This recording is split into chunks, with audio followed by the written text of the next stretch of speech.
ஒரு வழியா எங்கள் அம்மா வீட்டிலேருந்து கிளம்பியாச்சு. ஆனால் எங்கள் அக்கா வந்து போகிறதுக்கு முன்னாடி இந்த சாம்பல் கொஞ்சம் எடுத்து தருவியான்னு கேட்டிருந்தா. நானும் எதுக்குன்னு சொல்லி கேட்டேன். இந்த செடிக்கு மேலே பூச்சி வீட்டுலாம் இருந்துன்னா அது வந்து தெளிச்சா பெய்யும் அப்படின்னு சொன்னாங்க. அப்போ நமக்கும் கொஞ்சம் போல் எடுத்துக்கலாம்னு சொல்லிட்டு நானே எங்கள் அக்காவை எடுத்துக்கிட்டோம்.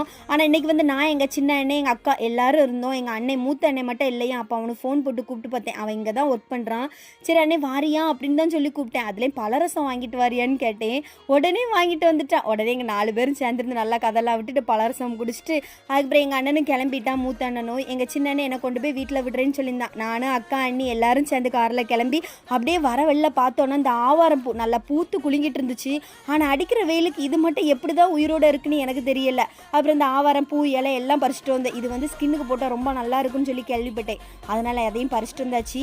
அதுக்கப்புறம் அப்படியே வீட்டுக்கு வந்ததோடு இன்றைக்கி வந்து சமைக்க கொஞ்சம் மடியாக தான் இருந்தது. பார்த்தா ஒய்யார் மகளில் ஒரு கல்யாண வீடு. உடனே வீட்டுக்கு வந்ததும் கிளம்பி போய் அங்கே போய் சாப்பிட்டாச்சு. சப்பாத்தியும் சிக்கன் கிரேவி தான் நல்லா இருந்துச்சு.